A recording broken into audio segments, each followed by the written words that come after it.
여러분께 여쭤보고 싶습니다. 안녕하세요. 인생여행입니다. 저희 채널은 우리 주변 어딘가에서 조용히 버텨온 사람들의 진짜 이야기를 전해드리는 곳입니다. 오늘도 여러분 곁에서 함께 떠나겠습니다. 26해를 홀로 버텨온 62살 여성이 생애 처음으로 기댈 사람을 만나 다시 결혼을 결심했습니다. 그런데 새 가족이라는 울타리 안에서 그녀를 기다린 것은 따뜻한 환대가 아니었습니다. 2달 동안 투명인간 취급을 받고 직원들 보는 앞에서 공개적으로 면박을 당하면서도 그녀는 도망가지 않았습니다. 그리고 나중에야 알게 됩니다. 그들이 자신을 밀어내려 했던 이유가 단순한 미움이 아니었다는 것을. 새 가족에게 처음부터 없애야 할 존재로 취급받았다면 여러분은 어떻게 하시겠습니까? 오늘 이 이야기는 재혼을 하신 분만의 이야기가 아닙니다. 새로운 자리에서 사람 취급을 받지 못했던 경험이 있는 분이라면 이 이야기가 결코 남의 일이 아닐 것입니다. 인생여행을 아직 구독하지 않으신 분들께 따뜻하게 손 내밀고 싶습니다. 구독 버튼과 좋아요, 그리고 알림 설정까지 눌러주시면 매주 이런 이야기를 가장 먼저 함께 나눌 수 있습니다. 혼자 보기 아까운 이야기라고 느껴지신다면 주변 소중한 분들과도 함께 나눠주세요. 그럼 지금부터 62살 복순 씨의 이야기 속으로 함께 떠나볼까요? 챕터 1 62. 다시 설레다. 이른 봄 오전에 햇살이 경기도 용인 수지구 한 골목에 비스듬히 내려앉던 날이었습니다. 점심 손님들의 차량이 하나둘 주차장으로 들어서고 있었고 주차장 입구 앞에는 동순의 밥상이라고 적힌 낡은 간판이 봄바람에 살짝 흔들리고 있었습니다. 62살의 윤복수는 그 식당 앞에서 발을 멈추며 천천히 간판을 올려다봤습니다. 옆에서 오순례가 복순의 팔을 잡아 끌며 말했습니다. 복순아, 왜 거기 서 있어? 어서 들어가자. 복순이 자리를 잡지 못하는 발을 억지로 움직이며 중얼거렸습니다. 야, 나 오늘 그냥 밥만 먹고 가는 거다. 다른 거 기대하지 마. 순례가 복순의 등을 가볍게 밀며 웃음을 참는 표정으로 말했습니다. 알았어, 알았어. 밥만 먹으면 되지 뭐. 복순은 들어서는 순간에도 입구 유리문에 비치는 자신의 모습을 잠깐 훑었습니다. 단정하게 빗어넘긴 머리카락, 처음 꺼내 입은 베이지색 재킷. 스스로도 민망한 것이 티가 날까봐 얼른 시선을 돌렸습니다. 식당 안은 점심 준비로 바빴습니다. 홀 직원들이 테이블을 닫고 국통을 옮기는 소리가 이쪽 저쪽에서 들렸습니다. 순례가 복순을 창가 쪽 2자리 테이블로 안내했고 잠시 후 주방 쪽에서 남자 한 명이 앞치마를 두르고 걸어 나왔습니다. 67의 박동수였습니다. 키는 크지 않았지만 걸음이 반듯했고 얼굴에 깊이 팬주름 사이로 오래 일을 해온 사람 특유의 묵직함이 배어 있었습니다. 동수는 순례에게 가볍게 고개를 숙이고는 복순을 향해 조용히 시선을 맞추며 말했습니다. 어서 오세요. 편하게 드세요. 그게 다였습니다. 긴 인사도 없었고 억지스러운 웃음도 없었습니다. 복수는 그 짧은 말에서 어떤 꾸밈도 느끼지 못했고 그래서 오히려 긴장이 조금 풀렸습니다. 뷔페 식판에는 갈치조림, 시래기 된장국, 도토리 묵무침이 올라와 있었습니다. 복수는 식판을 들고 서서 뭘 담을지 고민하다가 결국 조금씩 두루 담았고 자리에 앉아 밥숟가락을 들었습니다. 그런데 국그릇이 반쯤 비었을 때였습니다. 동수가 슬그머니 다가오더니 아무 말도 없이 국자로 복순의 그릇에 국을 조용히 채워주고 물러섰습니다. 복순이 고개를 들어 쳐다봤을 때는 이미 동수가 다른 테이블 쪽으로 걷고 있었습니다. 순례가 복순의 귀에 바짝 붙어 속삭였습니다. 봤어? 저게 저 사람이야. 복순이 국그릇을 내려다보며 작게 말했습니다.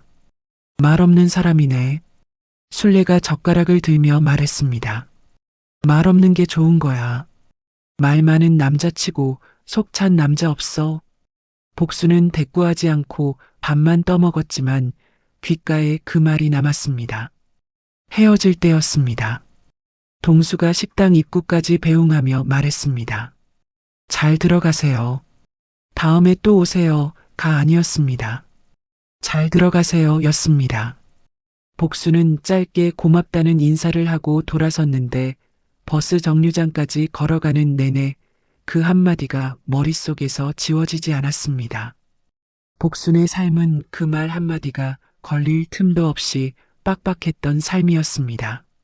36에 남편 윤재만을 심장마비로 잃었고 이튿날 아침부터 복수는 울 시간도 없었습니다.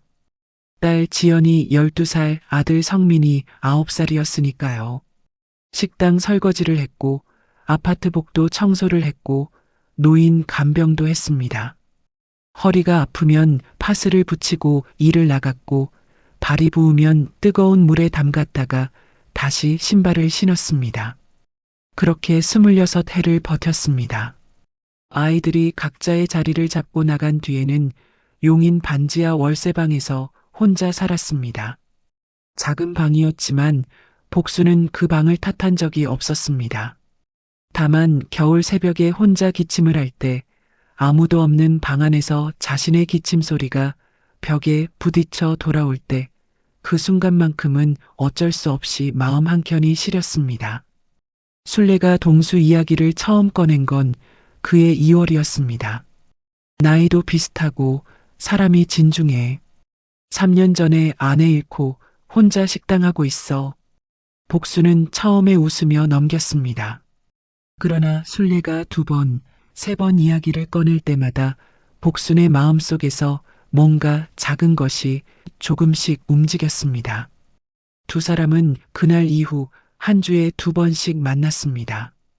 뷔페에서 밥을 먹고 저수지 산책로를 걸었습니다. 동수는 여전히 말이 많지 않았지만 복순이 걷다가 돌에 걸릴 뻔하면 팔을 내밀었고 복순이 이야기를 꺼낼 때는 끝까지 들었습니다. 복수는 그것이 익숙하지 않았습니다. 26해 동안 누군가가 자신의 말을 끝까지 들어준 적이 별로 없었으니까요. 석 달쯤 지났을 때 동수가 먼저 조심스럽게 말을 꺼냈습니다. 저수지 벤치에 나란히 앉아 물오리 몇 마리를 바라보던 조용한 오후였습니다. 복순 씨, 나 좀 뻔한 말 해도 돼? 복순이 물오리 쪽을 보며 말했습니다. 뻔한 말이 어떤 건데요? 동수가 두 손을 무릎에 올려놓으며 말했습니다. 같이 살고 싶어? 복순이 그 자리에서 아무 말도 하지 않았습니다. 물오리 한 마리가 날개를 접으며 물 위에 내려앉았습니다. 복순은 그 장면을 보면서 자신의 심장이 저도 모르게 2박자쯤 빠르게 뛰고 있다는 것을 느꼈습니다. 그날 밤 복수는 잠을 이루지 못했습니다. 딸 지연에게 전화를 걸었더니 지연의 반응은 단호했습니다. 엄마, 왜 이 나이에 그런 복잡한 데 들어가려고 해요? 그 사람 가족은 뭔지도 모르잖아요. 복순이 이불 위에 앉아 낮게 말했습니다. 나도 몰라. 근데 지연아, 엄마 좋은 사람 만났어. 지연이 전화기 너머에서 한숨을 쉬며 말했습니다. 엄마, 나이 들어서 재혼하면 상처만 받는다고요. 좋은 사람이 어딨어요. 복순이 아무 말도 하지 않았고 지연도 한동안 침묵했습니다. 결국 지연이 먼저 입을 열었습니다. 엄마 하고 싶은 대로 해요.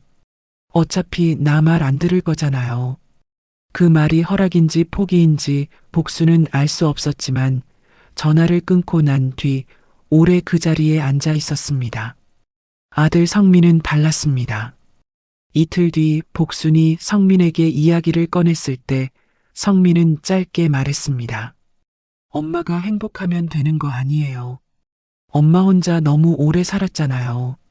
복순은 그 말을 듣는 순간 눈이 뜨거워지는 것을 느꼈습니다.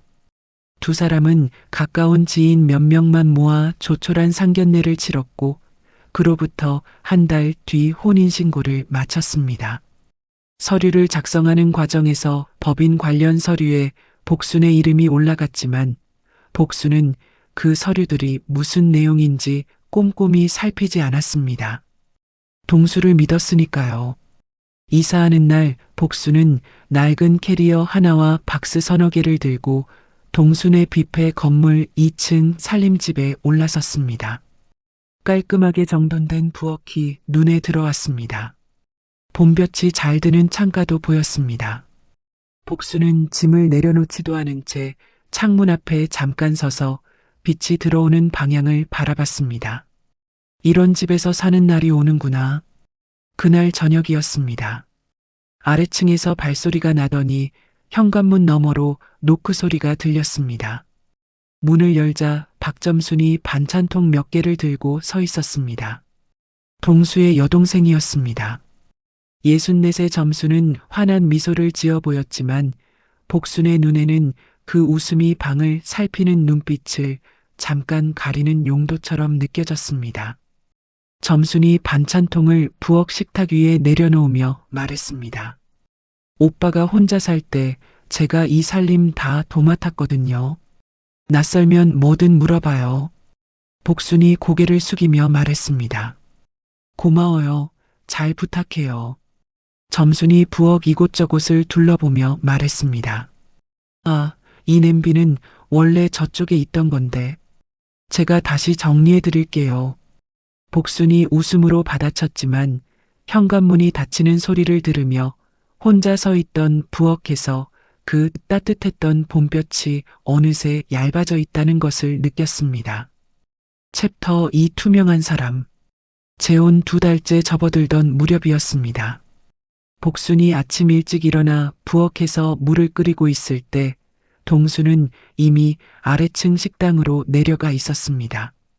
복순은 혼자 밥을 먹고 혼자 설거지를 하고 잠시 창밖을 내다봤습니다. 2층 살림집은 조용했지만 아래층 식당에서는 이른 아침부터 국 끓이는 냄새와 직원들의 발소리가 올라왔습니다. 복수는 자신도 뭔가 해야겠다 싶어 앞치마를 두르고 계단을 내려갔습니다. 홀에는 직원 2명이 테이블을 닦고 있었습니다. 복순이 가볍게 인사하며 말했습니다. 나도 좀 도울게요. 뭐 하면 될까요? 직원 1명이 행주를 멈추지 않은 채 짧게 대답했습니다. 저희끼리 할 수 있어요. 복순이 한 발 더 다가서며 말했습니다. 아니, 그냥 수저라도 놓을게요. 직원이 그제야 시선을 복순 쪽으로 돌리며 말했습니다. 그런 건 점순 씨한테 여쭤보시는 게 나을 것 같아요. 그 말이 친절한 척을 하는 거절이라는 것을 복순은 알았습니다. 복순은 잠자코 수저통 옆에 서서 스스로 수저를 집어들고 테이블에 놓기 시작했습니다. 직원들은 그것을 막지는 않았지만 아무도 도와주지도 않았습니다. 복순은 혼자 수저를 테이블마다 놓으며 아무렇지 않은 척 움직였습니다. 그날 오전 점순이 식당에 나타났습니다. 점순은 직원들과는 눈인사를 나누며 빠르게 돌아다녔고 복순이 홀 안에 있다는 것을 알면서도 따로 말을 걸지 않았습니다. 복순이 먼저 다가가 인사했습니다. 점순 씨, 나도 이제 여기 좀 익히고 싶어요. 뭐라도 같이 하면 어떨까요? 점순이 손에 든 메모지를 들여다보며 말했습니다. 아이고, 여기 일이 겉보기엔 단순해도 하나하나 방식이 다 있어요. 그냥 편히 계세요. 복순이 말을 이었습니다. 편히 있는 것보다는 같이 움직이는 게 더 편해서요. 점순이 그제야 복순을 잠깐 바라보며 말했습니다. 오빠한테 여쭤봐요. 그리고 돌아섰습니다. 복순은 그 등을 잠시 바라보다가 홀 구석 빈 의자에 가서 앉았습니다. 의자에 앉아 있는 것이 서 있는 것보다 더 불편했지만 어디에 가서 뭘 해야 할지 몰랐습니다. 그날 이후로 복순은 방식을 바꿨습니다. 아무도 시키지 않아도 홀 청소를 했고 손님이 나간 자리에 빈 그릇을 치웠습니다. 누가 뭐라 하기 전에 먼저 움직이면 막기 어려울 거라고 생각했습니다. 그런데 주방장 최 씨가 복순이 주방 입구에 서는 것을 보더니 팔을 가로막으며 말했습니다. 사모님, 여기는 들어오시면 안 됩니다. 위생 때문에요. 복순이 앞치마를 가리키며 말했습니다. 설거지라도 좀 도우려고요. 최 씨가 눈길을 피하며 말했습니다. 괜찮습니다. 저희가 합니다. 복순의 시선이 최 씨 뒤편으로 향했습니다. 점순이 주방 안쪽에 팔짱을 낀 채 서 있었습니다. 점순은 복순과 눈이 마주치자 가볍게 고개를 한번 끄덕이고는 반대쪽으로 돌아섰습니다. 그날 저녁 복순은 동수와 마주 앉아 밥을 먹었습니다. 국을 뜨다가 복순이 말했습니다. 나 여기서 딱히 할 수 있는 게 없는 것 같아. 동수가 밥그릇을 내려놓으며 말했습니다. 처음엔 다 그래. 좀 지내다 보면 자리가 생기지. 복순이 숟가락을 국그릇에 담근 채 말했습니다. 자리가 생기는 게 아니라 자리를 안 주는 것 같은데. 동수가 잠깐 복순을 바라보다가 말했습니다. 점순이가 원래 좀 까다로워. 그냥 처음엔 맞춰봐. 복순은 더 말하지 않았습니다. 동수가 모른 척하는 건지 정말 모르는 건지 알 수 없었지만 어느 쪽이든 지금 이 자리에서 더 꺼냈다가 좋을 것이 없다는 것을 알았습니다. 복순은 속으로 사겼습니다. 26해 동안 억울한 일이 없었던 게 아니었습니다. 간병 일을 하다가 보호자에게 면박을 받은 적도 있었고 식당 일을 하다가 손님에게 반말을 들은 적도 있었습니다. 그럴 때마다 복수는 그 자리에서 울지 않는 법을 몸으로 익혔습니다. 나중에 혼자 있을 때 그때 울었습니다. 그로부터 열흘쯤 지난 토요일이었습니다. 단체 손님 예약이 2건 겹쳐 식당 안이 어수선하게 돌아가던 점심시간이었습니다. 복수는 카운터 옆 테이블에서 행사용 봉투를 정리하고 있었습니다. 뒤에서 점순의 목소리가 들렸습니다. 아니, 이게 뭐예요? 복순이 고개를 들었습니다. 점순이 직원 2명과 카운터 아르바이트생 앞에서 복순이 들고 있던 봉투를 가리키며 말했습니다. 상가집도 아니고 여기가 봉투 정리하는 데예요. 식당 물정을 좀 아는 사람이 있어야 할 건데. 직원들의 시선이 일제히 복순 쪽으로 쏠렸습니다. 아르바이트생은 고개를 아래로 내렸습니다. 복순은 손에 쥔 봉투를 테이블 위에 소리 없이 내려놓았습니다. 아무 말도 하지 않았습니다. 눈물이 올라오려는 것을 느꼈지만 눈을 한번 크게 뜨며 막았습니다. 그때 홀 구석 회계실 유리창 너머에서 김혜진이 그 장면을 지켜보고 있었습니다. 혜진은 고개를 돌리지 않고 복순의 얼굴을 바라봤습니다. 그날 밤이었습니다. 동수가 일찍 잠든 뒤 복순은 조용히 화장실로 들어가 수돗물을 틀었습니다.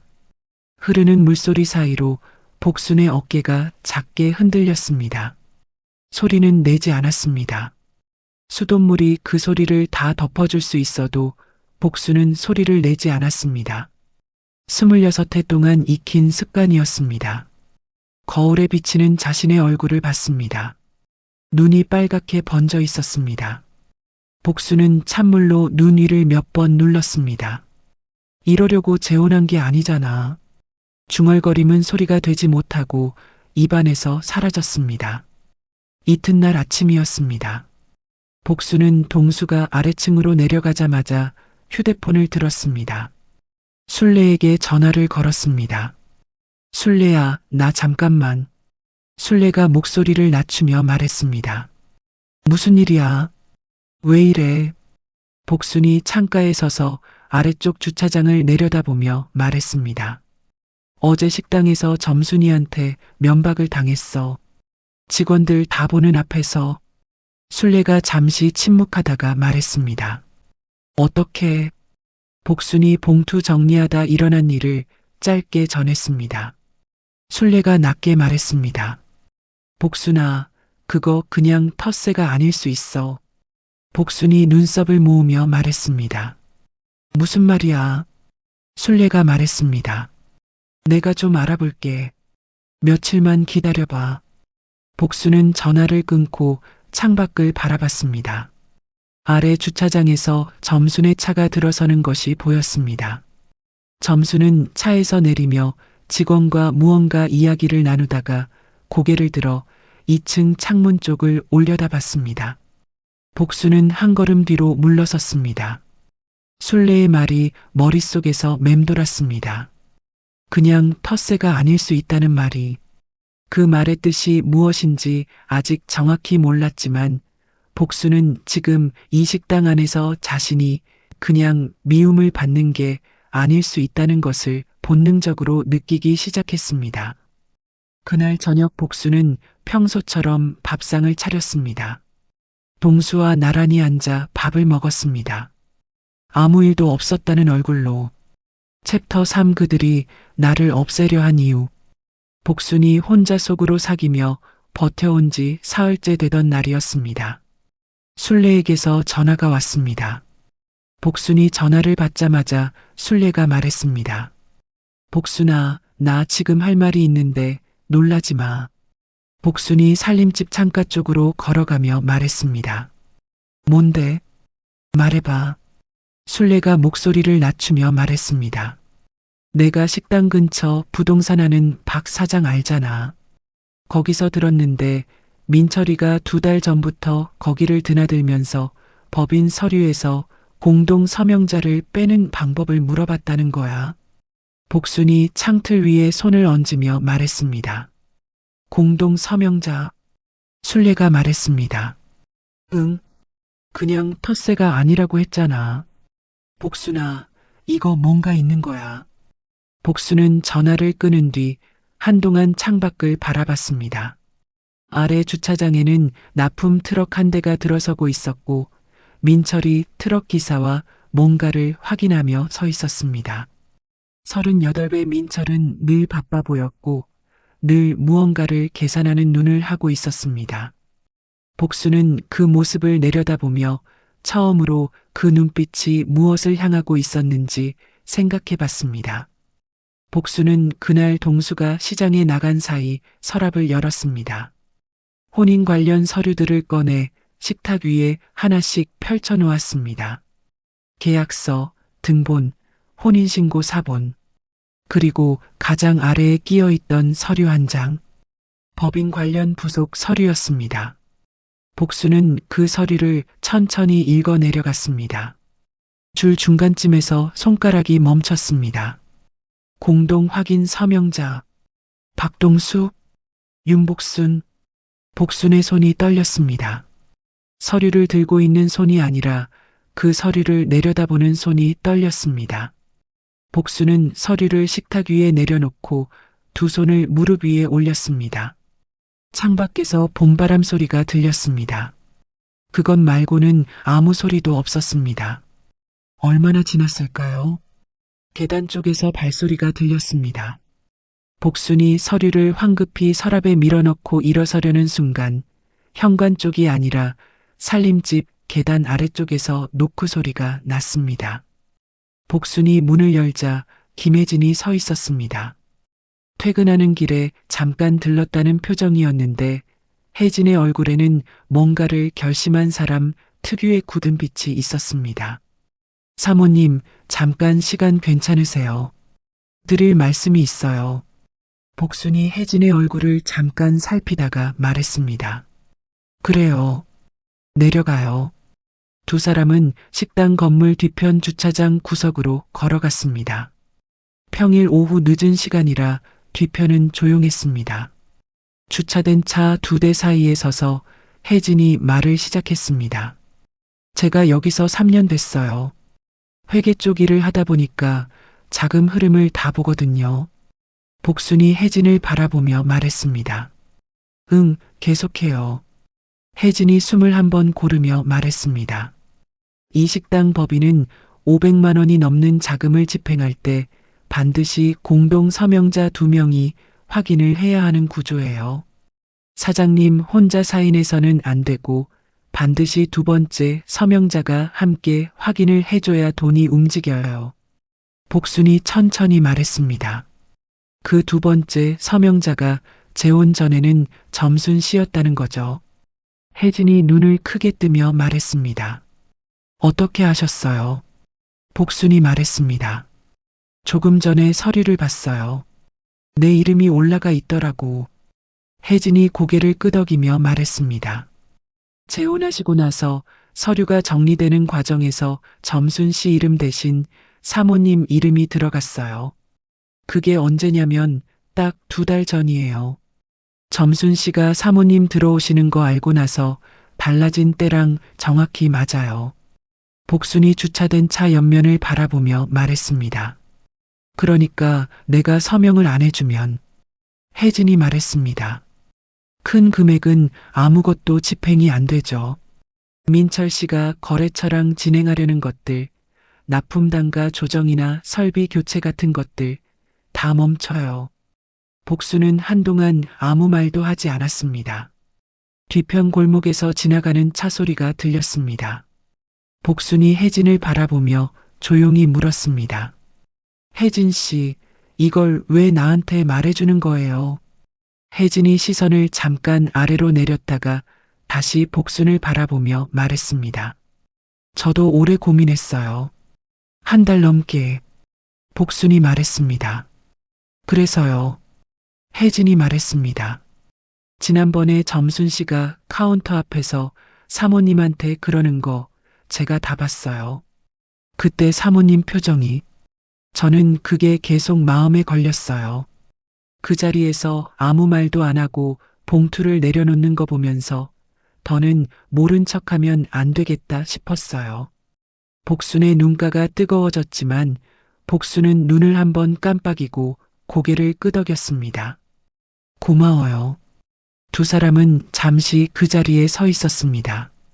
혜진이 먼저 말했습니다. 사모님, 저는 이제 퇴근할게요. 복순이 말했습니다. 그래요. 수고했어요. 혜진이 돌아서려다가 멈추며 말했습니다. 그리고 한 가지만 더요. 민철 씨가 사무실에서 전화 통화를 자주 하는데 문을 잘 안 닫아요. 습관이 그래요. 그 말을 끝으로 혜진은 주차장을 가로질러 걸어갔습니다.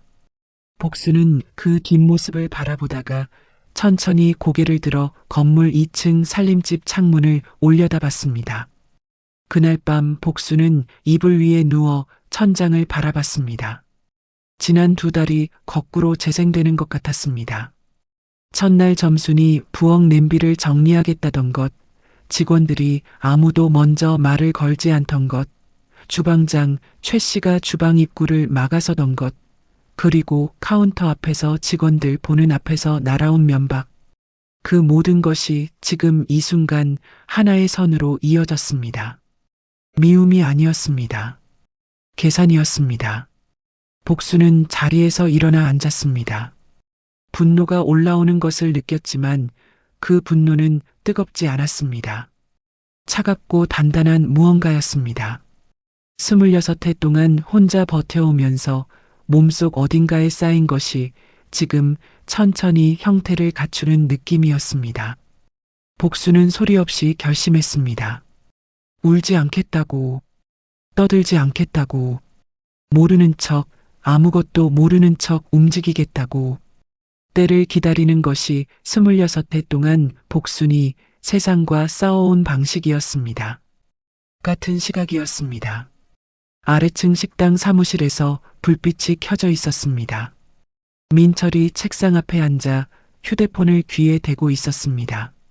목소리는 낮았지만 빠르게 흘러갔습니다. 지금 결제선이 이중으로 묶여 있어서요. 새로 들어온 쪽만 정리되면 바로 빨라질 거예요. 조금만 더 기다려주세요. 사무실 문이 반쯤 열려 있었습니다.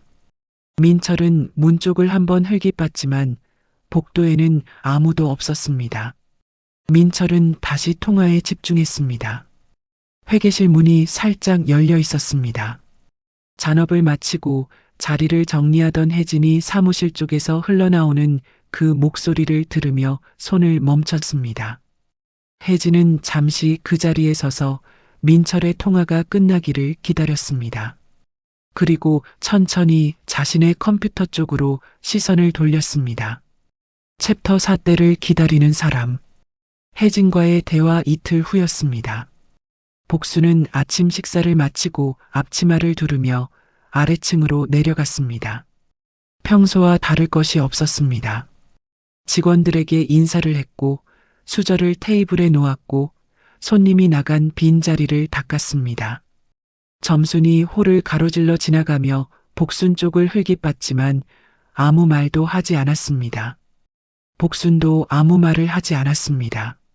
다만 눈은 크게 떠두었습니다. 민철은 오전 10시쯤 사무실에 출근했습니다. 커피를 들고 들어가더니 문을 반쯤 열어둔 채 전화를 시작했습니다. 복수는 그 사실을 홀 청소를 하면서 자연스럽게 확인했습니다. 혜진이 말한 것이 맞았습니다. 민철은 문을 닫는 습관이 없었습니다. 복수는 오후에 순례에게 전화를 걸었습니다. 순례야, 나 좀 봐야 할 것 같아. 순례가 바로 말했습니다. 어디서 볼까? 식당 근처 카페 어때? 두 사람은 오후 2시에 식당에서 걸어서 5분 거리에 있는 작은 카페에서 만났습니다. 창가 쪽 자리에 마주 앉자마자 순례가 복순의 얼굴을 들여다보며 말했습니다. 야, 얼굴이 왜 그래? 잠을 못 잔 거야. 복순이 커피잔을 두 손으로 감싸며 말했습니다. 좀 그랬어. 순례가 몸을 앞으로 기울이며 말했습니다. 내가 또 알아낸 게 있어. 복순이 순례를 바라봤습니다. 민철이가 법무사한테 재혼 배우자의 서명 효력 문제까지 물어봤다는 거야. 그냥 서류에서 이름 빼는 것만 물어본 게 아니라 서명 자체를 무력화할 수 있는지까지 알아봤다는 거지. 복순이 커피잔을 내려놓으며 천천히 말했습니다. 거기까지 갔구나. 순례가 복순의 손을 잡으며 말했습니다. 복순아, 동수 씨한테 말해야 하는 거 아니야. 이건 혼자 들고 있기에는 너무 큰 거잖아. 복순이 창밖을 잠깐 바라봤다가 순례를 향해 말했습니다. 순례야, 나 화가 나는 게 아니야. 순례가 말했습니다. 그럼 뭐야? 복순이 잠시 말을 고르다가 천천히 입을 열었습니다. 서럽지도 않아. 그냥 이 사람들이 나를 처음부터 사람으로 안 봤다는 게 그게 제일 아파. 순례가 그 말을 듣고 한동안 아무 말도 하지 못했습니다. 커피 향기가 두 사람 사이에 조용히 퍼졌습니다. 순례가 낮게 말했습니다. 그 말 맞아. 텃세면 그냥 미운 거야. 근데 이건 처음부터 내가 도구였던 거잖아. 복순이 고개를 끄덕이며 말했습니다. 그래서 내가 직접 마무리 지을 거야. 순례가 눈을 크게 뜨며 말했습니다. 어떻게? 복순이 말했습니다. 아직 몰라. 근데 때가 오면 알겠지. 순례가 복순의 손을 꼭 쥐며 말했습니다. 너 옛날부터 그랬어. 겉으로는 가만히 있다가 결정적인 순간에 움직이더라고. 복순이 처음으로 작게 웃으며 말했습니다. 그게 내가 살아남은 방식이야. 카페에서 돌아온 날 저녁이었습니다. 복순은 홀 청소가 끝난 뒤에도 카운터 근처에 머물렀습니다. 걸레를 들고 진열장 유리를 닦는 척했습니다. 민철의 사무실 문은 여전히 반쯤 열려 있었고 전화 소리가 흘러나왔습니다. 복수는 걸레질을 멈추지 않았습니다. 민철의 목소리가 들렸습니다. 이번 달 안으로는 정리될 거예요. 그쪽이 빠지면 제가 바로 연락드릴게요.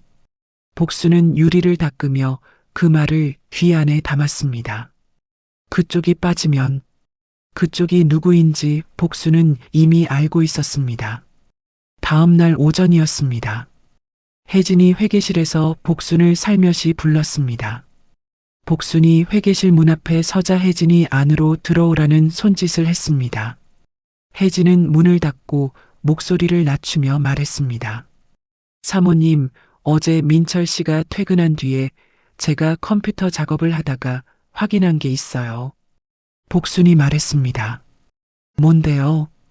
혜진이 자신의 가방에서 작은 USB 하나를 꺼내 복순의 손 위에 올려놓으며 말했습니다. 민철 씨가 사무실 스피커폰으로 통화할 때 자동 녹음이 되는 경우가 있어요. 설정을 바꾼 적이 없어서 그냥 저장이 되고 있었어요. 이 안에 거래처랑 한 통화가 있어요. 들어보시면 알 거예요. 복순이 USB를 손바닥 안으로 감아 쥐었습니다. 그리고 혜진의 눈을 바라봤습니다. 혜진은 시선을 피하지 않았습니다. 복순이 낮게 말했습니다. 혜진 씨, 이거 괜찮은 거예요. 나 때문에 혜진 씨가 곤란해지면 안 되는데. 혜진이 말했습니다. 저는 괜찮아요. 이게 맞는 일이라고 생각해서요. 복순이 고개를 한번 끄덕이고 회계실을 나왔습니다.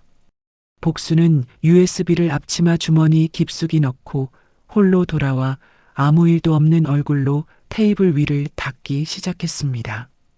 그날 밤이었습니다. 동수가 잠든 뒤 복순은 조용히 이불을 걷고 일어났습니다. 부엌 식탁에 앉아 이어폰을 꽂고 휴대폰에 USB를 연결했습니다. 파일이 하나 들어 있었습니다. 재생 버튼을 눌렀습니다. 민철의 목소리가 들렸습니다. 지금 결제선이 이중으로 묶여 있어서요. 새로 들어온 쪽만 정리되면 바로 빨라질 거예요. 그쪽은 곧 해결될 거니까 조금만 기다려주세요. 복수는 재생을 멈추고 이어폰을 뺐습니다. 부엌은 조용했습니다. 창밖에서 바람소리만 조용히 들렸습니다. 복수는 천장을 향해 눈을 들었다가 다시 휴대폰 화면을 바라봤습니다. 복수는 파일을 자신의 휴대폰에 옮겨 담았습니다. 그리고 달력을 열었습니다. 다음 주 월요일에 동그라미가 그려져 있었습니다. 원래 정산 회의 날이었습니다. 복수는 달력 화면을 닫고 휴대폰을 식탁 위에 엎어 놓았습니다. 손을 무릎 위에 올리고 조용히 앉아 있었습니다.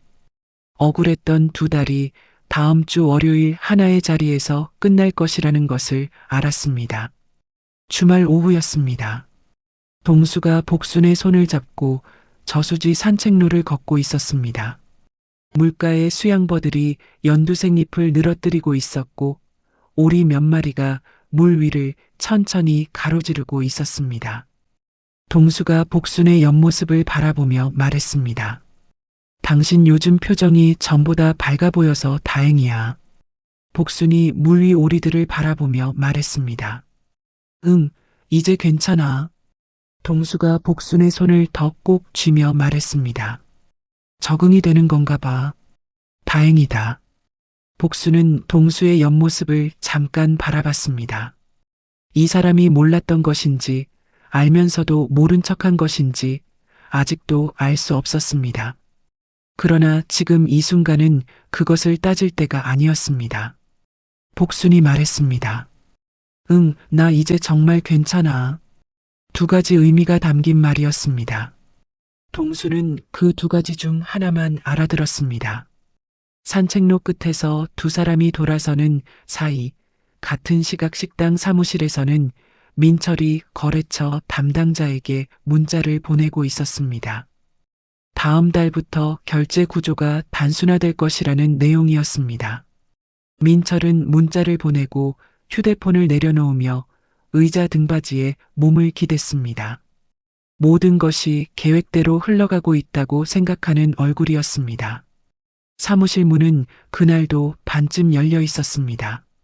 챕터 5나는 여기 있었습니다.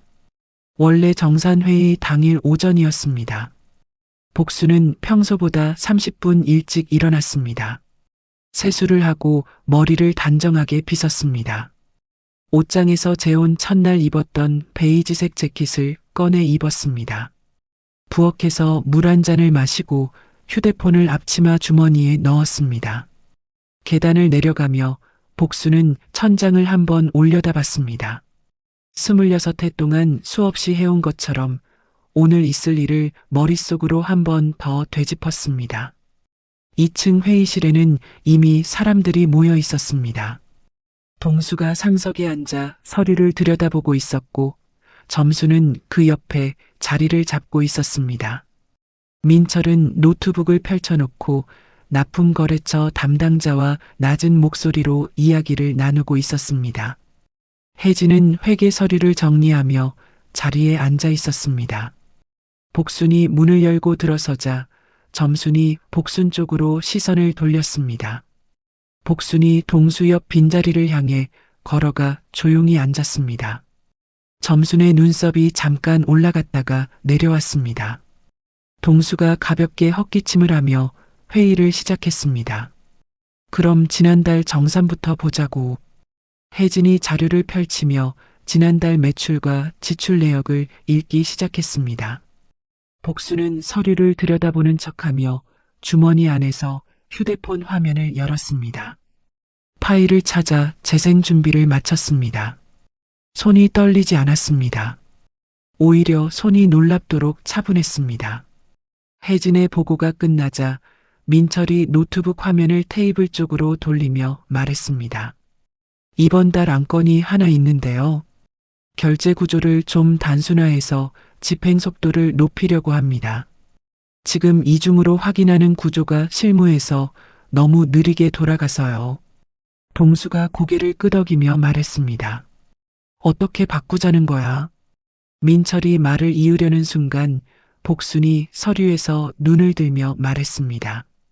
잠깐만요. 단순화가 구체적으로 어떤 방식인지 여쭤봐도 될까요?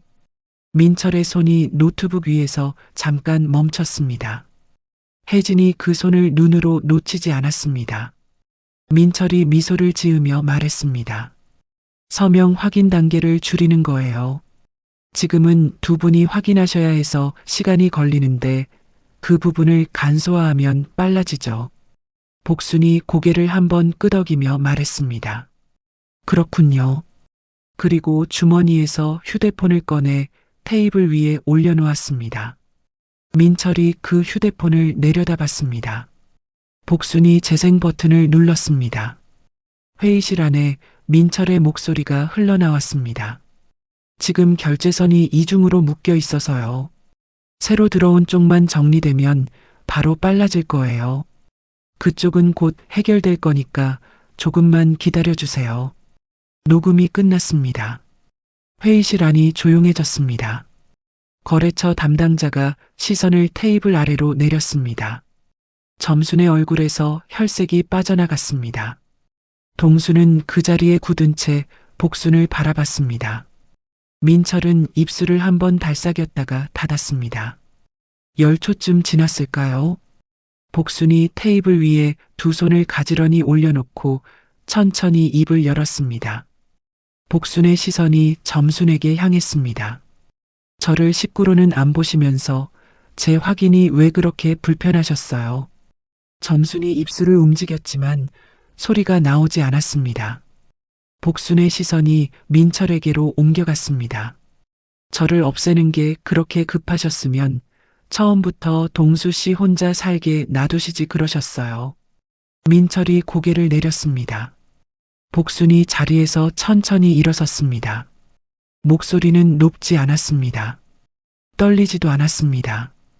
2달 동안 저를 없는 사람 취급하셨으니까 앞으로 저도 없는 사람처럼 있을게요.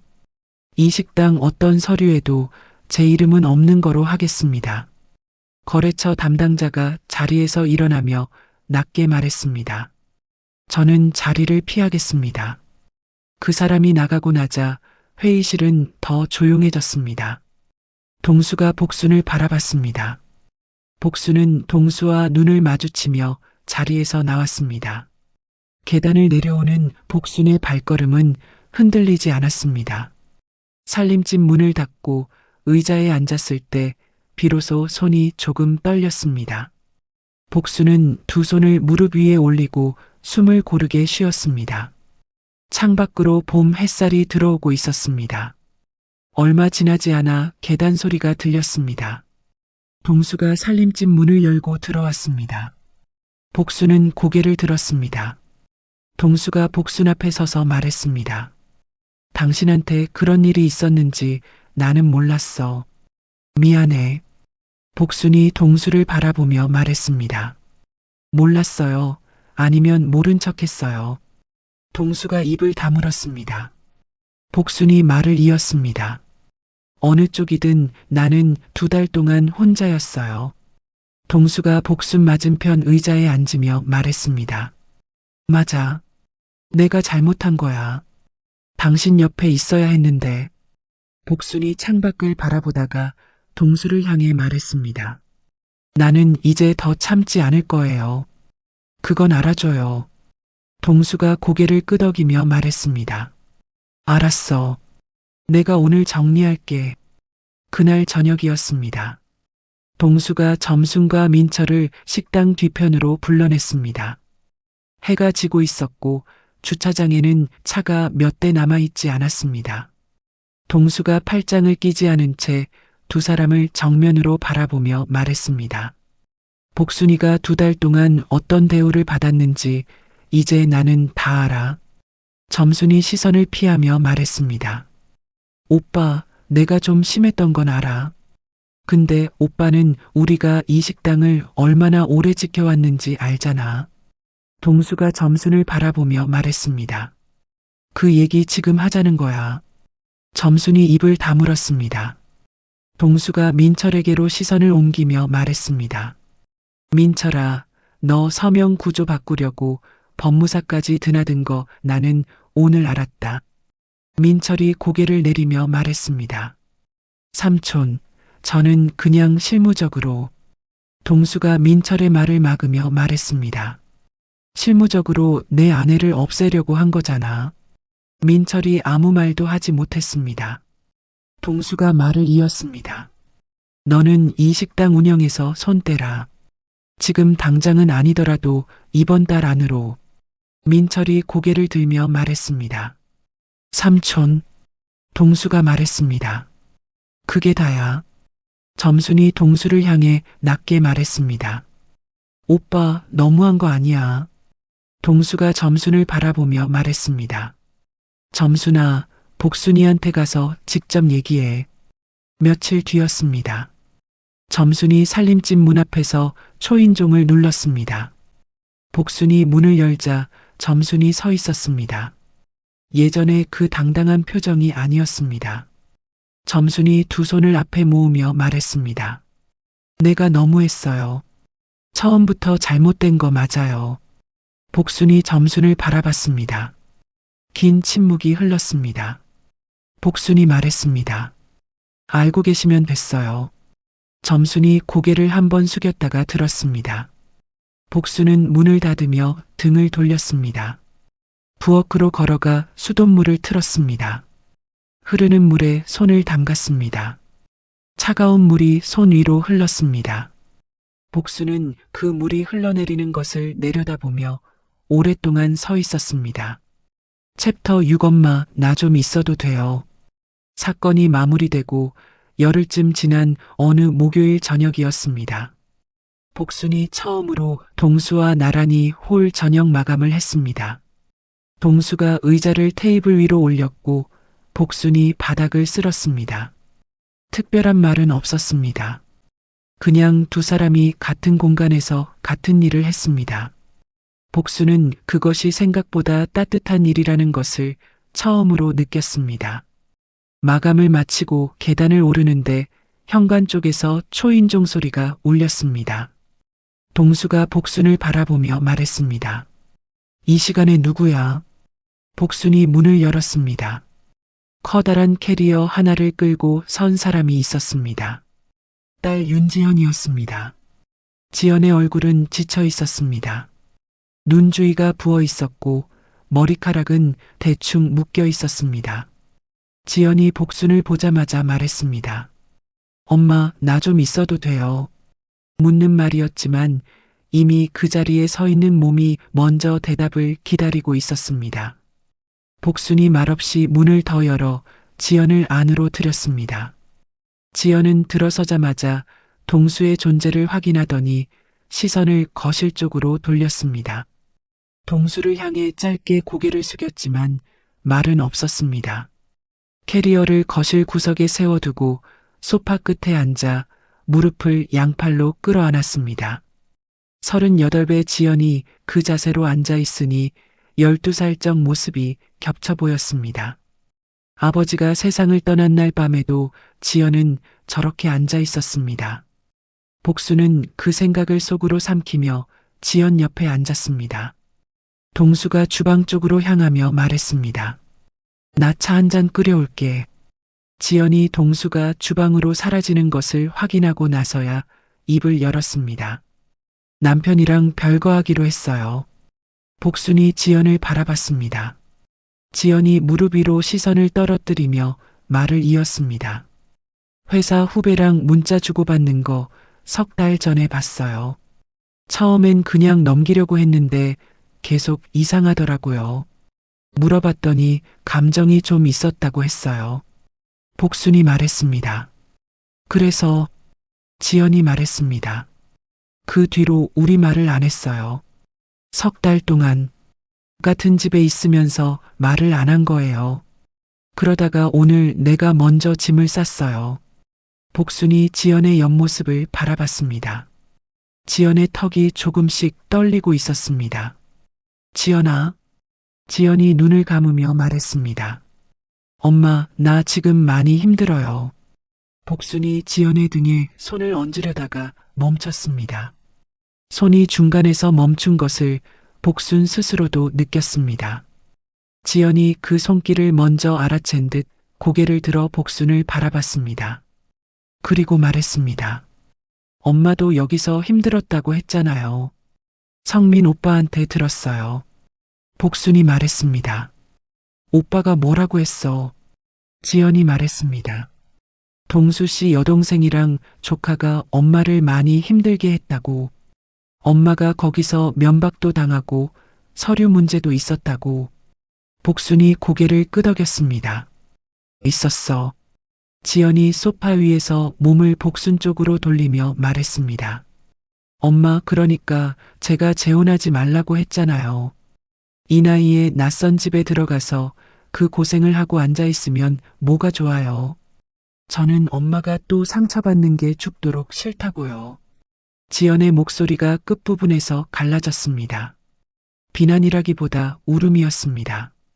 그러나 복순의 가슴에는 그 두 가지가 동시에 박혔습니다. 동수가 차를 들고 거실로 나오다가 두 사람의 분위기를 읽고 찻잔을 식탁 위에 내려놓으며 말했습니다. 나 잠깐 아래 좀 다녀올게. 지연이 동수가 나간 뒤 다시 무릎을 끌어안으며 말했습니다. 엄마는 화 안 나요. 나한테. 복순이 말했습니다. 왜 화가 나?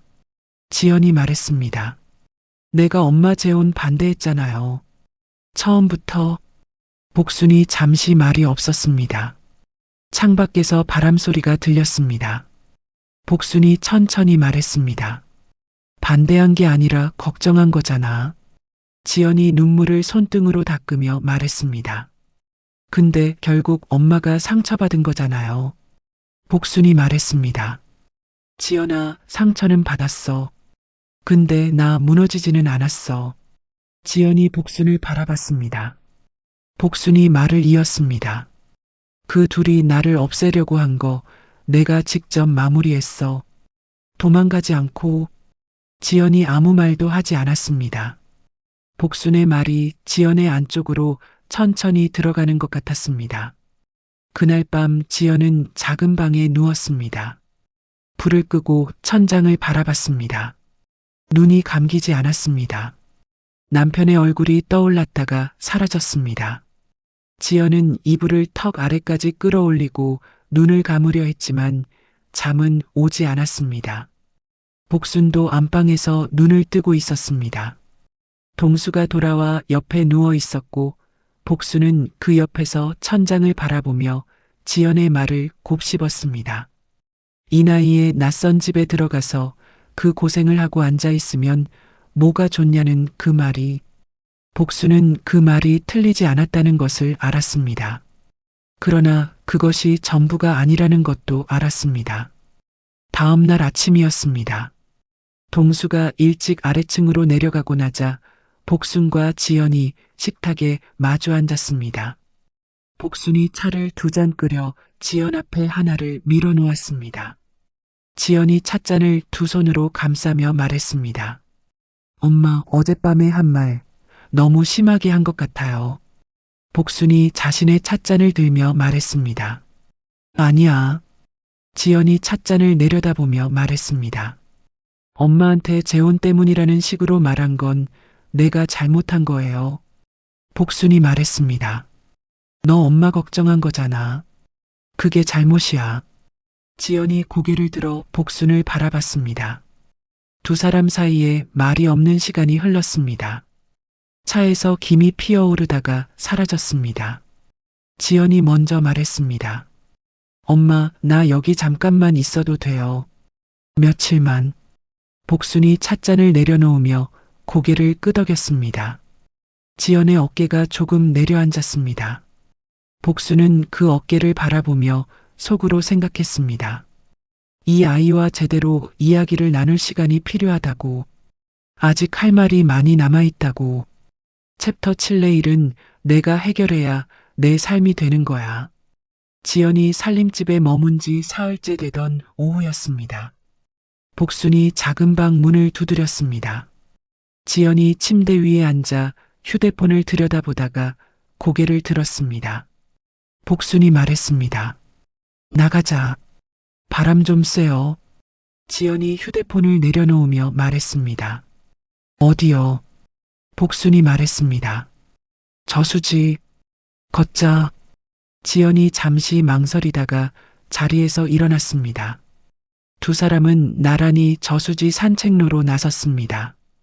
봄볕이 수면 위에 부서지고 있었고 산책로 양옆으로 연두색 잎이 막 돋아난 나무들이 늘어서 있었습니다. 지연이 먼저 말을 걸지 않았고 복순도 서두르지 않았습니다. 2 사람은 한동안 그냥 걸었습니다. 발소리와 바람소리와 새소리만 오갔습니다. 한참을 걷다가 복순이 입을 열었습니다. 지연아, 엄마 여기 와서 있었던 일 제대로 얘기해 줄게. 지연이 복순을 바라봤습니다. 성민 오빠한테 들었잖아요. 복순이 말했습니다. 오빠한테 들은 거랑 엄마한테 듣는 거랑은 달라.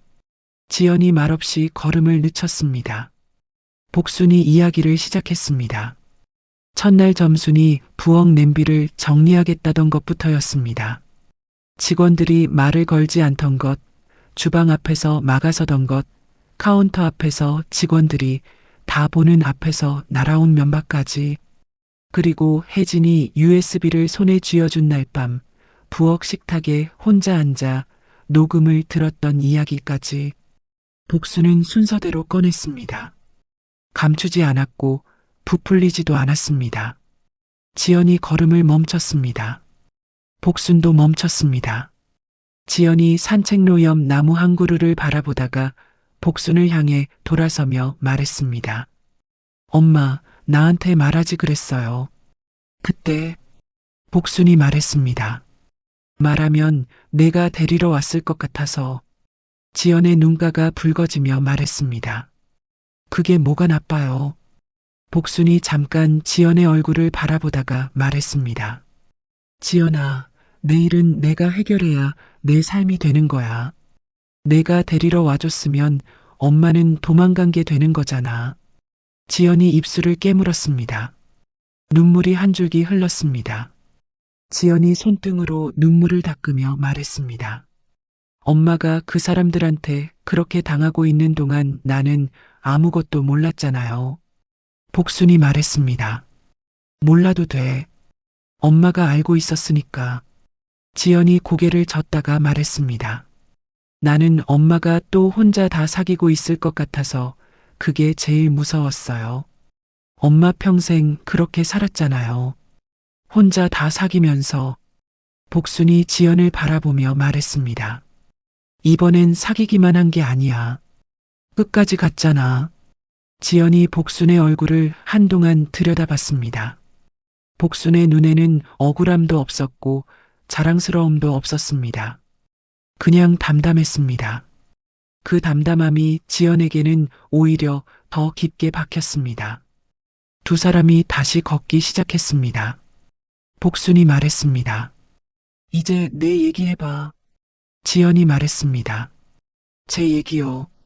복순이 말했습니다. 남편 얘기. 지연이 잠시 아무 말도 하지 않았습니다. 저수지 건너편에서 오리 한 마리가 물 위를 천천히 가로질렀습니다. 지연이 그것을 바라보다가 말을 꺼냈습니다. 처음에는 내가 너무 예민한 건가 싶었어요. 문자 몇 개로 그러는 게 맞나 싶어서요. 근데 계속 보이는 거예요. 퇴근 시간이 달라지고 전화를 밖에서 받고 복순이 걸으며 들었습니다. 그래서 물어봤더니 그 사람이 뭐라고 했어? 지연이 말했습니다. 감정이 좀 있었다고 했어요. 그게 다예요. 근데 그 한마디가 너무 솔직해서 오히려 더 무너지는 거 있죠. 복순이 말했습니다. 솔직한 게 무너지게 할 때가 있지. 지연이 말했습니다. 그 뒤로는 말을 못 하겠더라고요. 뭘 물어봐야 할지도 모르겠고, 그냥 같은 집에 있는데 서로 없는 사람처럼 지냈어요. 석 달을. 복순이 말했습니다. 그게 더 힘들었겠다. 지연이 걸음을 늦추며 말했습니다. 엄마, 나는 배신당한 것보다 그 석 달이 더 힘들었어요. 뭔가를 해야 하는데 아무것도 못하고 그냥 거기 있는 게. 복순이 말했습니다. 배신당한 것도 억울하지. 근데 제일 억울한 건 그걸 못 봤던 내가 바보 같다는 거지. 지연이 걸음을 멈추며 복순을 바라봤습니다. 어떻게 알았어요? 복순이 말했습니다. 엄마도 그랬으니까. 지연이 눈물이 고이는 눈으로 고개를 끄덕이며 말했습니다. 맞아요. 그게 제일 억울해요. 내가 바보 같다는 게. 복순이 걸음을 다시 떼며 말했습니다. 지연아, 그게 바보가 아니야. 지연이 복순을 따라 걸으며 말했습니다. 그럼 뭐예요? 복순이 말했습니다. 그게 사랑한 거야. 믿었던 거야. 그게 잘못이 아니야. 지연이 그 말을 듣는 순간 목 안에서 뭔가가 터지는 느낌이 들었습니다. 소리를 내지 않으려고 했지만 결국 울음이 먼저 나왔습니다. 지연이 걷다가 멈추고 손으로 얼굴을 감쌌습니다. 복순이 지연 옆에 서서 등에 손을 얹었습니다. 이번에는 손이 중간에서 멈추지 않았습니다. 한참 뒤 지연이 눈물을 닦으며 말했습니다. 엄마 앞에서 이러면 안 되는데. 복순이 말했습니다. 왜 안 돼? 엄마 앞이라서 우는 거지. 지연이 코를 훌쩍이며 작게 웃었습니다. 복순도 따라 웃었습니다. 두 사람이 산책로 끝에서 천천히 돌아섰습니다. 그날 저녁이었습니다. 동수가 퇴근해 살림집 문을 열었을 때 거실에서 복순과 지연이 나란히 앉아 있었습니다. 두 사람 사이의 공기가 아침과 달라져 있었습니다. 동수가 신발을 벗으며 지연 쪽을 살폈습니다. 지연이 동수를 바라봤습니다. 처음으로 똑바로 바라보는 눈이었습니다. 동수가 지연 앞에 서며 말했습니다. 많이 힘들지요. 지연이 잠시 있다가 말했습니다. 네. 동수가 말했습니다. 일단 여기 있어요. 갈 때 생기면 그때 가고. 지연이 동수를 바라보다가 고개를 작게 끄덕였습니다. 복순이 그 장면을 부엌 입구에서 바라봤습니다. 동수가 부엌으로 들어오며 복순에게 말했습니다. 내가 밥 할게. 복순이 말했습니다. 당신이요. 동수가 앞치마를 두르며 말했습니다. 가끔은 나도 해야지. 동수가 냉장고를 열어 재료를 꺼내기 시작했습니다. 된장찌개를 끓이고 계란말이를 만들었습니다. 반찬은 소박했지만 동수는 세 사람 앞에 가지런히 밥상을 차렸습니다. 지연이 밥상을 바라보다가 젓가락을 들었습니다. 세 사람이 처음으로 같은 식탁에 앉아 밥을 먹었습니다. 말이 많지 않았습니다. 숟가락 소리와 국물 소리만 오갔습니다. 지연이 된장찌개를 한 숟가락 뜨더니 그릇을 내려다보며 눈물을 흘렸습니다. 소리는 내지 않았습니다. 그냥 뚝 하고 눈물이 그릇 안으로 떨어졌습니다. 복순이 못 본 척 밥을 먹었습니다. 동수도 못 본 척 찌개를 떴습니다. 지연이 눈물을 손등으로 닦고 다시 숟가락을 들었습니다. 식사가 끝난 뒤였습니다. 지연이 설거지를 하겠다며 자리에서 일어섰습니다. 복순이 말했습니다. 내가 할게. 지연이 말했습니다. 엄마, 내가 할게요. 앉아 있어요. 복순이 지연을 바라보다가 자리에 앉았습니다. 설거지 소리가 부엌에서 들렸습니다. 동수가 복순 옆에 앉으며 낮게 말했습니다. 저 아이 엄마 닮았네. 복순이 말했습니다. 어디 가요? 동수가 말했습니다. 힘들어도 티 안 내려고 하는 거. 복순이 부엌 쪽을 바라보며 말했습니다. 그게 닮으면 안 되는 건데. 동수가 말했습니다. 왜요? 복순이 말했습니다. 혼자 사귀면 힘드니까. 동수가 복순의 손 위에 자신의 손을 얹으며 말했습니다. 이제 우리 둘이 있잖아. 복순이 동수의 손을 내려다봤습니다. 대답하지 않았지만 손을 빼지도 않았습니다. 닷새 뒤였습니다. 지연이 캐리어를 다시 꺼내 짐을 정리하기 시작했습니다. 복순이 작은 방 문 앞에 서서 바라봤습니다. 지연이 옷을 개며 말했습니다. 엄마, 나 이제 가야 할 것 같아요.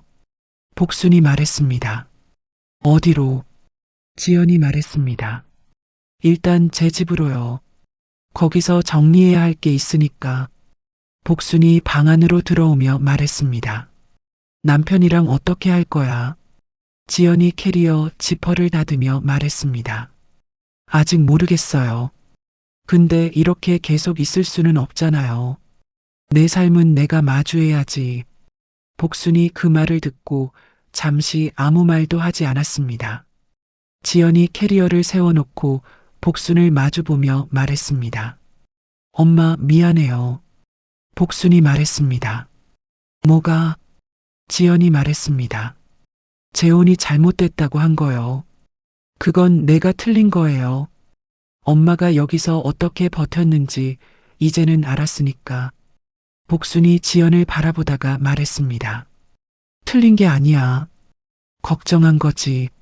지연이 눈물이 고이는 눈으로 말했습니다. 엄마는 왜 맨날 그렇게 말해요? 복순이 말했습니다. 사실이니까. 지연이 결국 울음을 터뜨렸습니다. 복순이 지연의 등을 손으로 천천히 두드렸습니다. 오래 두드렸습니다. 지연이 울음을 가라앉히며 말했습니다. 엄마는 괜찮아요. 진짜로. 복순이 말했습니다. 응, 괜찮아. 지연이 눈물을 닦으며 말했습니다. 동수 씨도 좋은 사람인 것 같아요. 복순이 말했습니다. 그래, 좋은 사람이야. 지연이 캐리어 손잡이를 잡으며 말했습니다. 엄마, 나 잘 지낼게요. 복순이 말했습니다. 나도. 현관 앞에서 지연이 복순에게 꾸벅 안겼습니다. 복순이 지연의 등을 한 번 더 두드렸습니다. 지연이 캐리어를 끌고 계단을 내려갔습니다. 발소리가 하나씩 멀어졌습니다. 복순이 창문 앞으로 걸어갔습니다. 아래 주차장에서 지연이 캐리어를 끌고 골목 쪽으로 걸어가는 것이 보였습니다. 복순은 그 뒷모습이 골목 모퉁이를 돌아 사라질 때까지 창문 앞에 서 있었습니다. 지연이 사라진 골목을 바라보며 복순은 생각했습니다. 26해 동안 자녀를 위해 살아온 시간과 지금 자신을 위해 살아가는 시간이 처음으로 하나의 선으로 이어지는 것 같다고. 그 선이 끊어지지 않았다는 것이 지금 이 창문 앞에 서 있는 자신의 두 발이 증명하고 있다고. 챕터 8의 이름으로 된 집. 지연이 떠나고 2주일이 지난 어느 봄 오전이었습니다. 동수가 아래층에서 올라오더니 앞치마를 벗으며 복순 앞에 앉았습니다. 평소와 달리 점심시간 전에 올라온 것이었습니다. 복순이 찻잔을 내려놓으며 말했습니다. 왜요? 무슨 일 있어요? 동수가 식탁 위에 두 손을 얹으며 말했습니다. 복순아, 나 할 말이 있어. 복순이 동수를 바라봤습니다. 동수가 말했습니다. 우리 여기서 나가자. 복순이 말했습니다. 여기서요. 동수가 말했습니다. 이 살림집 말고 우리 둘만의 집을 구하자고.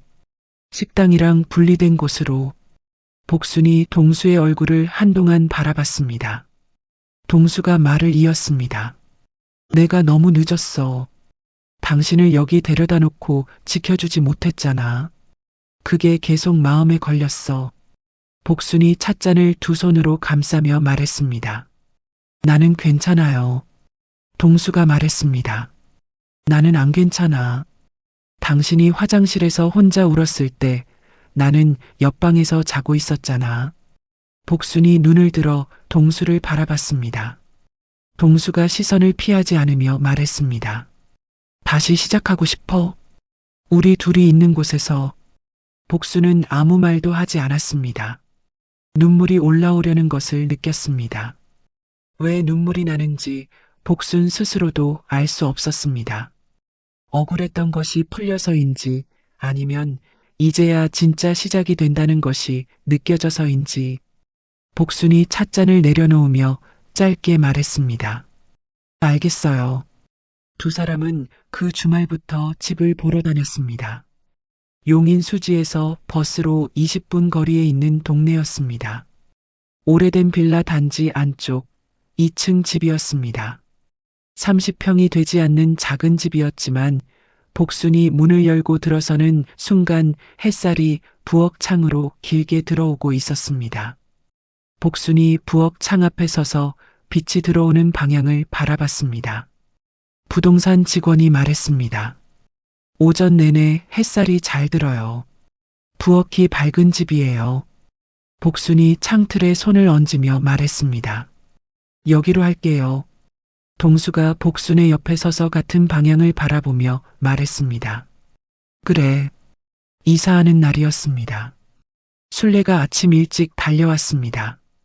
박스를 들고 계단을 오르다가 복순과 마주치자마자 말했습니다. 복순아, 드디어 내 집이다.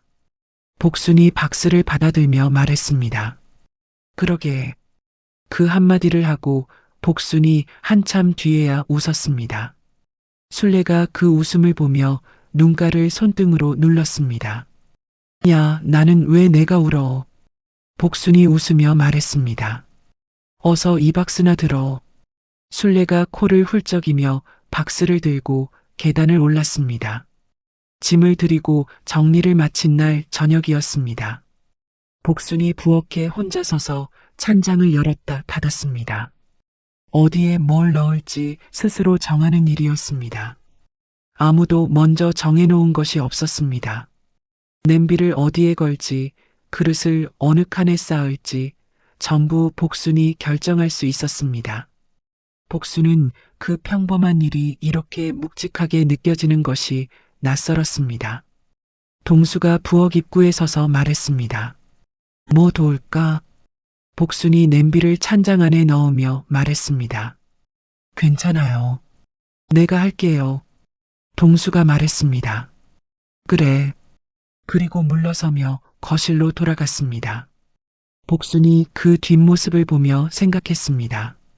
물러서 줄 아는 사람이라는 것이 이렇게 고맙게 느껴지는 날이 올 줄 몰랐다고. 이사하고 일주일쯤 지난 아침이었습니다. 복순이 우편함을 열었습니다. 흰 봉투 하나가 들어 있었습니다. 앞면에 적힌 글자를 복순이 천천히 읽었습니다. 윤복순 귀중. 주민등록 이전 확인 안내 봉투였습니다. 복순이 그 봉투를 손에서 놓지 못했습니다. 계단을 올라가면서도 봉투를 들고 있었습니다. 부엌 식탁에 앉아서도 봉투를 내려다봤습니다. 윤복순 귀중. 반지하 월세방에 살던 시절에는 우편물이 복순의 이름으로 왔어도 그냥 봉투였습니다. 그런데 오늘 이 봉투는 달랐습니다. 이 주소가 복순의 주소였습니다. 이 집이 복순의 집이었습니다. 동수가 부엌으로 나오다가 복순이 봉투를 들여다보고 있는 것을 보고 말했습니다. 뭐야? 복순이 봉투를 동수 쪽으로 내밀었습니다. 동수가 봉투를 받아 앞면을 보더니 말했습니다. 이제 진짜 여기 사람이네. 복순이 말했습니다. 이제 진짜 내 집이네요. 동수가 봉투를 다시 복순에게 건네며 말했습니다. 잘 보관해. 복순이 봉투를 두 손으로 받았습니다. 두 사람은 그 단순한 말을 주고받으며 조용히 웃었습니다. 오래 웃지는 않았습니다. 그냥 잠깐 웃었습니다. 그것으로 충분했습니다. 그날 저녁 복순이 순례에게 전화를 걸었습니다. 순례야, 나 오늘 우편물 받았어. 순례가 말했습니다. 뭔데? 복순이 말했습니다. 내 이름으로 온 거. 이 집 주소로. 순례가 잠시 침묵하다가 말했습니다. 야, 울컥하네. 복순이 부엌 창 앞에 서서 말했습니다. 순례야, 재혼이 잘못된 게 아니었어. 사람을 사람으로 안 보는 태도가 지옥이었던 거야. 순례가 수화기 너머에서 말했습니다. 맞아. 그 말 맞아. 복순이 말했습니다. 근데 나 그 지옥에서 나왔잖아. 순례가 말했습니다. 내가 나온 게 아니야. 내가 이긴 거지. 복순이 웃으며 말했습니다. 이긴 것도 아니야. 그냥 내 자리를 찾은 거야. 순례가 웃으며 말했습니다. 복순아, 그 말 책으로 써야 한다. 진짜로. 두 사람이 수화기 너머로 함께 웃었습니다. 한 달쯤 지난 어느 주말이었습니다. 아들 성민이 아이들을 데리고 새 집을 처음으로 방문했습니다. 성민의 막내 6살 유준이가 거실에 들어서자마자 뛰어다니며 소리쳤습니다. 할머니 집 좋다. 여기 할머니 집이에요. 복순이 유준이를 바라봤습니다. 가슴 어딘가가 꽉 차는 느낌이 들었습니다. 설명할 수 없는 감각이었습니다. 오래 비어있던 자리에 처음으로 무언가가 채워지는 느낌이었습니다. 복순이 유준이를 안아올리며 말했습니다. 그래, 할머니 집이야. 성민이 부엌을 둘러보며 말했습니다. 엄마, 여기 좋네요. 밝다. 복순이 말했습니다. 부엌 창이 좋아서 골랐어. 성민이 웃으며 말했습니다.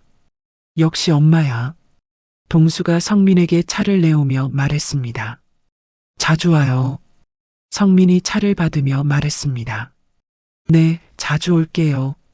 그 주말 오후 네 사람이 식탁에 둘러앉아 밥을 먹었습니다. 유준이가 계란말이를 집어들며 말했습니다. 할머니, 이거 할머니가 만든 거예요. 복순이 말했습니다. 그래.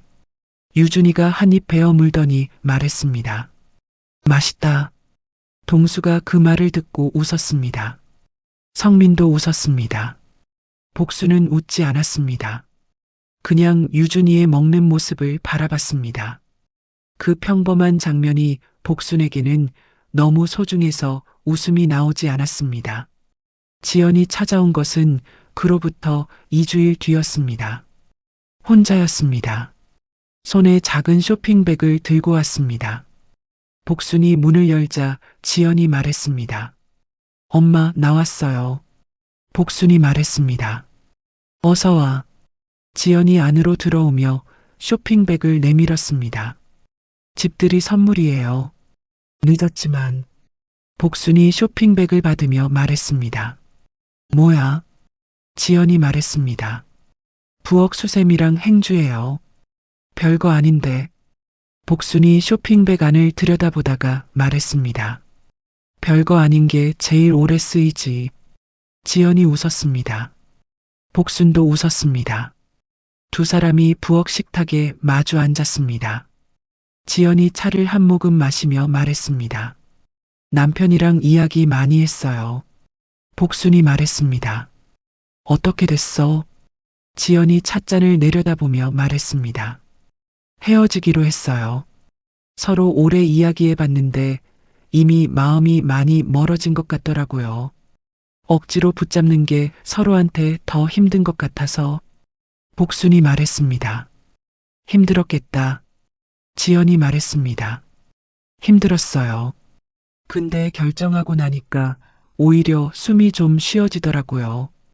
복순이 지연을 바라봤습니다. 지연의 눈빛이 2주 전보다 맑았습니다. 무언가를 결정한 사람의 눈이었습니다. 복순이 말했습니다. 잘했어. 지연이 고개를 들며 말했습니다. 엄마, 나 앞으로 잘 살 수 있을까요? 복순이 말했습니다. 당연하지. 지연이 말했습니다. 어떻게 알아요? 복순이 말했습니다. 내 엄마 봐. 26해 혼자 버텼잖아. 지연이 그 말을 듣고 한동안 복순을 바라봤습니다. 그리고 말했습니다. 엄마 고마워요. 복순이 말했습니다. 뭐가? 지연이 말했습니다. 그냥 다요. 복순이 일어서며 말했습니다. 밥 먹고 가. 지연이 말했습니다. 네. 그날 저녁 지연을 보내고 난 뒤 복순이 부엌에 혼자 섰습니다. 설거지를 마치고 손을 닦으며 창밖을 바라봤습니다. 봄이 깊어지고 있었습니다. 나뭇가지의 잎이 두껍게 올라와 있었고 저녁 바람이 그 잎들을 흔들고 있었습니다. 복순은 창문을 조금 열었습니다. 봄바람이 부엌 안으로 들어왔습니다. 복순이 그 바람을 얼굴로 받으며 눈을 감았습니다. 26해 동안 버텨온 시간이 있었습니다. 그 세월이 헛되지 않았다는 것을 복순은 알고 있었습니다. 억울한 날도 있었고 눈물을 수돗물 소리로 가려야 했던 밤도 있었습니다. 그러나 그 모든 것이 쌓여 오늘 이 부엌에 서 있는 자신의 두 발이 되었습니다. 흔들리지 않는 두 발이 되었습니다. 복순이 눈을 떴습니다.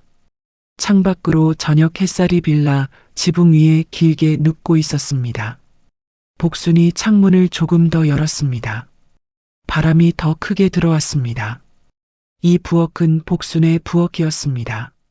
이 바람은 복순의 창으로 들어오는 바람이었습니다. 그리고 이 저녁은 26해 만에 처음으로 온전히 복순의 저녁이었습니다. 62살의 복순 씨는 26해를 혼자 버텨온 끝에 생애 두 번째 사랑을 찾았습니다.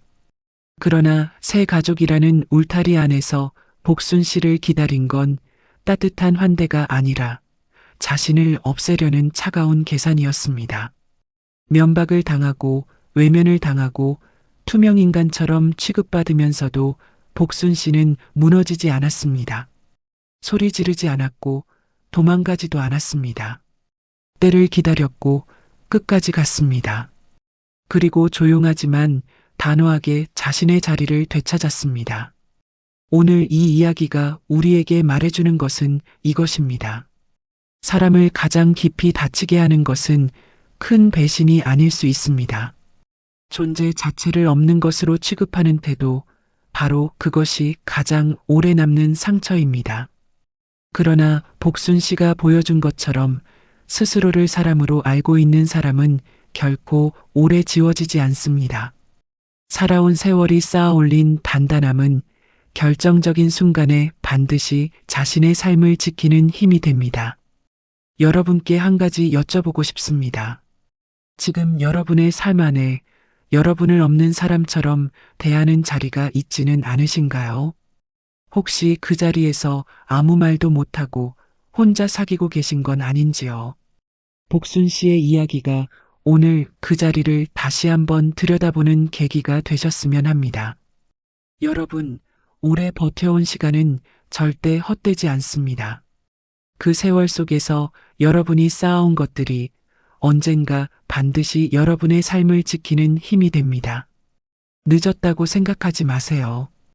예순이 넘어서도 자신의 자리를 찾을 수 있고 자신의 이름으로 된 집에서 새로운 아침을 맞을 수 있습니다. 여러분의 인생은 아직 끝나지 않았습니다. 그리고 가장 단단한 장은 가장 많이 버텨온 사람이 씁니다. 오늘 이야기가 마음에 남으셨다면 구독과 좋아요 눌러주세요. 여러분의 작은 응원이 이 채널이 더 많은 이야기를 전할 수 있는 힘이 됩니다. 댓글로 오늘 이야기에서 느끼신 점을 나눠주시면 제가 하나하나 읽겠습니다. 인생 여행은 매주 여러분 곁에서 사람들의 진짜 이야기를 전합니다. 오늘도 함께 해주셔서 진심으로 감사합니다. 다음 여행에서 또 만나요.